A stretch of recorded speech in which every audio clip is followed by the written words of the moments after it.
Kayak pengikutnya Imam Ghazali tuh, yang kurang ajar, yang taklidnya tuh. Semasanya sepakat para ulama Hujjatul Islam. Hujjah ini, kalau ada orang menyoal Islam, beliau yang jawab. Kalau ada orang minta dalil, beliau yang fatwakan. Mufti besar Hujjatul Islam. Tiba-tiba orang sekarang mengatakan, ini pembuat hadis palsu.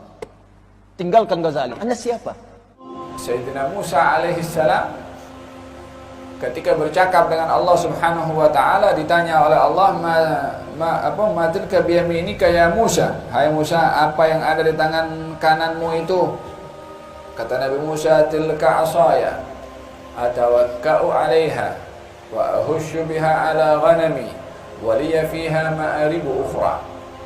Berguru sama orang-orang ahlul bid'ah yang dia bilang, guru saya tuh kalau baca Al-Fatihah sekian ratus. Padahal tuh guru gak pernah ngitung, muridnya di samping ngitung. Karena umur kadang-kadang berhenti tuh guru, hitungan dipegang. Guru saya mah 100 kali Al-Fatihah, tuh kan. Makanya disebarkan ilmu sama murid-muridnya, jadikan sebuah rotib fulan bin fulan, rotib ini, rotib itu, di mana guru kita mencontohkan baca sekian. Padahal gurunya nggak pernah bilang, ini murid yang kurang ajar. Kayak pengikutnya Imam Ghazali tuh, yang kurang ajar, yang taklidnya tuh. Lawang Imam Ghazali sendiri mengatakan, bidha'ati fi ilmil hadis misjaf. Ilmuku tentang ilmu hadis itu lemah, kata Imam Ghazali. Makanya beliau meninggal megang Sahih Bukhari, Imam Ghazali. Cuma muridnya kadang nyetak Ihya Ulumuddin, betul? Disebarin di semua universitas Islam. Setelah ahlinya mengecek, ternyata dari 1013 hadis di kitab Ihya Ulumuddin, 996-nya dhaif. Kebayang gak tuh? Jadi wajar kalau jebolan Ihya Ulumuddin benci sama sunnah, walaupun ketua sebuah partai Islam, kelompok Islam, organisasi Islam gitu. Jadi kita nggak bisa salahkan juga, lawang belajarnya salah. Gue bilang apa? Tapi lihat orang kalau belajarnya betul, 2 kali kajian tahu bid'ah, lihat. Tapi kalau orang yang belajarnya nggak betul, bertahun-tahun nggak paham bid'ah, tuh. Makanya kitab Tauhid Syekh Muhammad bin Abdul Wahab buat pencinta bacaan, tahu penulisnya jenius. Ini yang bahaya. Ini yang terjadi sekarang, musibah besar yang terjadi kepada pandangan sebagian masyarakat terhadap Al-Imam Al-Ghazali. Orang semasanya sepakat para ulama Hujjatul Islam. Hujjah ini, kalau ada orang menyoal Islam, beliau yang jawab. Kalau ada orang minta dalil, beliau yang fatwakan. Mufti besar Hujjatul Islam. Tiba-tiba orang sekarang mengatakan, ini pembuat hadis palsu. Tinggalkan Ghazali. Anda siapa? Kalau tidak sepakat, tidak harus mencela. Kalau ada persoalan di satu titik, jangan sampai nilai setitik menghapuskan susu sebelah enggak.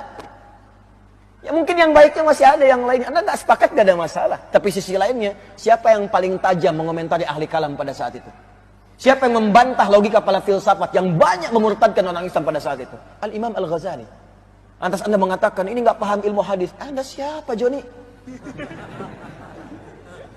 Quran beliau hatam, hadis-hadis paham, fikih juga mengerti. Tapi ada pertimbangan kenapa saya cantumkan ini, kenapa tidak, makanya pelajari dulu.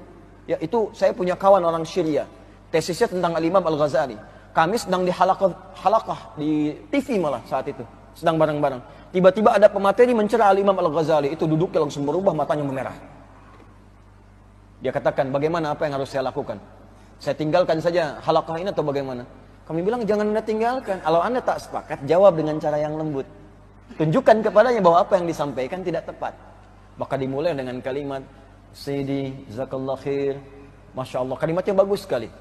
Ya Tuhan, terima kasih banyak, Anda dianugerahi Allah keilmuan yang sangat luar biasa, yang bagus sampai hadir di sini. Hanya ada beberapa poin yang saya kurang sepakat dengan pernyataan tentang Al-Imam Al-Ghazali. Dan Alhamdulillah, saya ini, tesis saya itu fokus di bidang Al-Imam Al-Ghazali. Saya telah mensyarah kitab-kitabnya, saya telah kemudian merapikan bagian-bagiannya, saya meneliti Al-Imam Al-Ghazali dari mulai beliau dilahirkan sampai ke karya-karyanya, sampai ke kualitas sanadnya. Maka sekarang kebalik, yang bicara tadi yang mulai begini.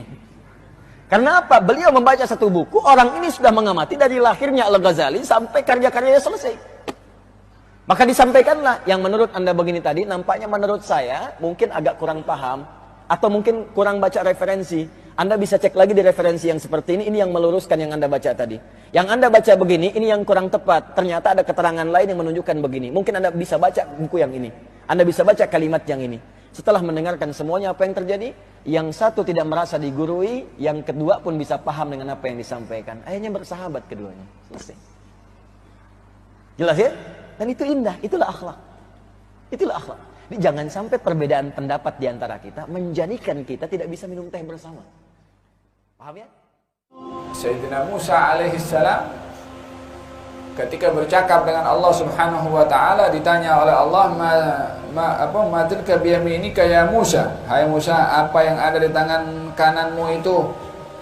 Kata Nabi Musa, tilka asaya atawakka'u 'alaiha wa ahushu biha 'ala ghanami wa liya fiha ma'aribu ukhra.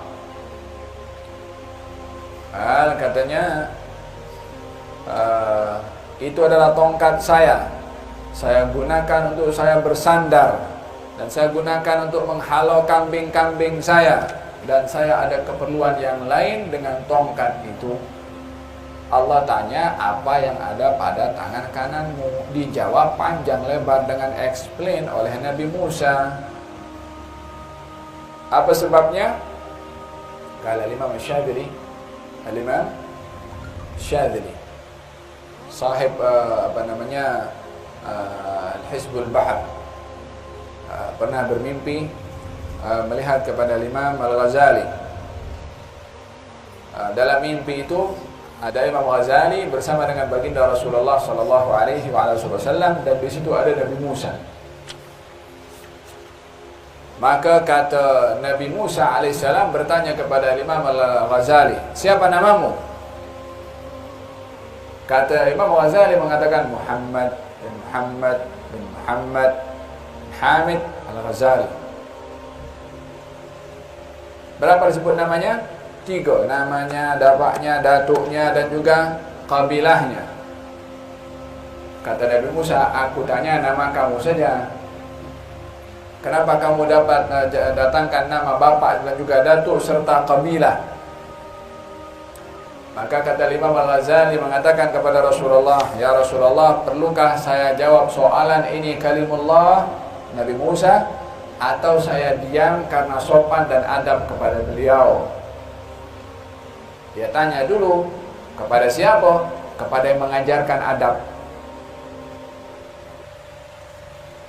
Minna Imam Al-Ghazali bayta'allam adab kalau bukan daripada Rasulullah? Kali ya Rasulullah, aku diam karena adab atau aku jawab? Kata Nabi, jawab. Kata Imam Al-Ghazali, wa anta ya Musa, engkau wahai Musa ketika disoal oleh Allah, apa yang ada dalam tangan kananmu? Engkau jawab, itu tongkat saya guna untuk bersandar, saya guna untuk halau kambing, dan saya ada keperluan-keperluan yang lain. Allah tanya, apa yang ada pada tangan kanan kamu? Tongkat saja kan settle.